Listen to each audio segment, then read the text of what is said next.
Welcome to Coruzant Technologies, home of the Digital Executive Podcast.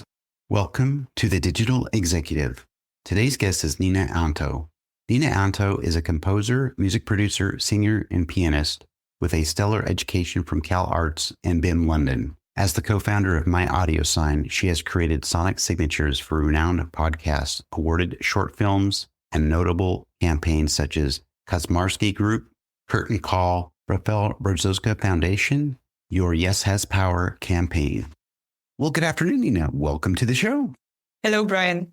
Hello, and thank you for joining me for a podcast today.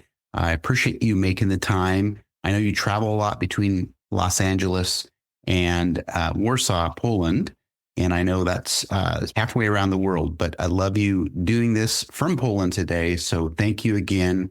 And Nina, jumping into your first question here, could you share more about your journey into music and what drew you to study at prestigious institutions like CalArts and BIM London?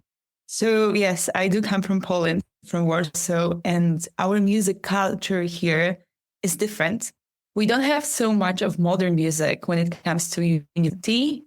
And I would say this has been my biggest passion, modern music, and also music technology. So I kind of felt like I need to leave Poland and study abroad to be able to actually fulfill my passion. And I first studied at BIM London, and I lived in London for 5 years. And this is where I started. Like, I was focusing on voice as well as music technology. I had electives such as like performance with creative tech, and producing music became my passion there as well. And at CalArts, this is a very interesting university because I probably it's like one of the most liberal universities in the world, but also I'm a performer composer, and this is like a perfect place if you want to combine certain fields. So I could sing, but I could also focus on the technology part. And I would say most of my courses were very mixed between these two fields. And I would say that thanks to that knowledge, I learned how to work with a music material from like a very first note to the final mix or even master, because there are many elements of song creation. And that also later on allowed me to start my audio sign, where we specialize in sonic branding. But at the same time, I can do my music career, but produce, not only sing my songs and play piano, I can do a song from scratch to finish. That's awesome. Thank you. And I appreciate you breaking some of that down for us. You know, a lot of times we are interviewing chief technology officers, technologists, CEOs out of Silicon Valley, but we get to listen to you from your, I'd say, musician part of the world. And that helps our audience really digest some of the things that you do. So thank you again. And Nina, as the co-founder of My Audio Sign, what inspired you to start creating sonic signatures, and how did you approach the process of crafting these unique sounds for different brands and projects? So actually, this whole knowledge about producing music, and for me, working with a sound and with a technology, it's just like creating your own universe, creating your own sounds. And I thought, like, if I'm able to do it for musicians or even for myself, why I cannot do it for companies? Because nowadays the visual landscape is just so busy. So it's hard to compete here. So why can't we create something that's very distinguished for a certain brand, or like a podcast intro or a sonic logo, or even like a more coherent sonic branding, which will include like notification sounds and sonic logo. And for me, it's like, I don't know, when you think of Red Hot Chili Peppers, you know their sound. You don't need to listen to like the full song to know who is playing. So I want to create the same thing for companies.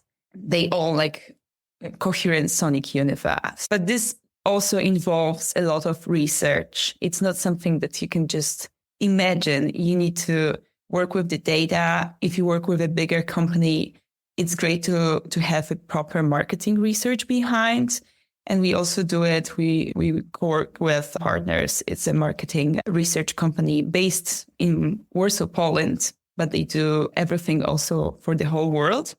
And thanks to that, we can actually prepare sounds that would best reflect values of each company.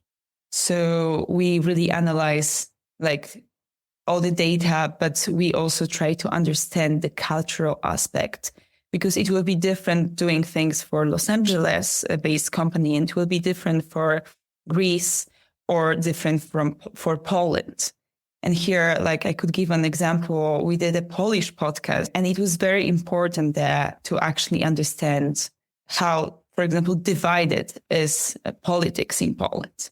And why the podcast we are doing music to is so important, because it's about being together. It's not about division, it's about unity and about facts. So we need to gather all this information, because this will be reflected in the sound. Great. I really like how you are trying to come up with something that's original.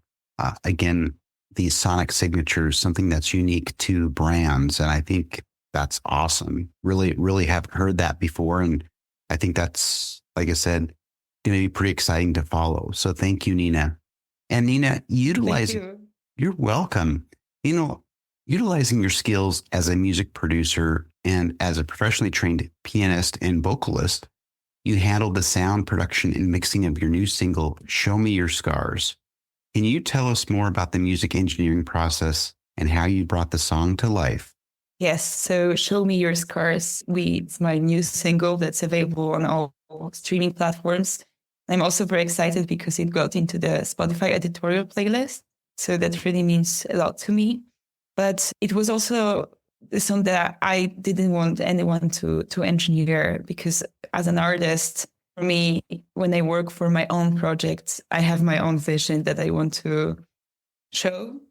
And I would say it actually started with creating different musical textures. It kind of felt like painting with a sound using technology. So I use different synthesizers, I use different plugins.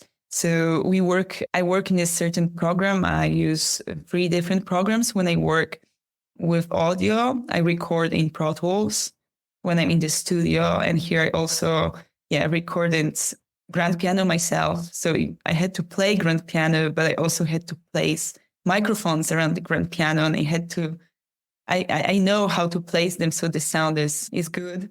Later on, like it all goes through the post-processing, and sometimes I change to a different program. Yeah, like I like working also in Logic Pro and Ableton, so people who like music will know what I'm talking about. But for me, it all starts with first lyrics and some piano parts that later on develop like for this whole unique soundscape. And I sometimes feel like when you think of Beethoven, how you can like compress the whole Beethoven piece into piano instead of a full orchestra. This is what I sometimes feel like doing. I compose for piano and then add this whole sonic experience to it. So this was more of the process there for me. Yeah. Would you like to know something more? That's great. No, I appreciate it. And I can tell you're very passionate about your music. And again, bringing that unique mixing together is just wonderful, very beautiful. And I can't wait to get this podcast out.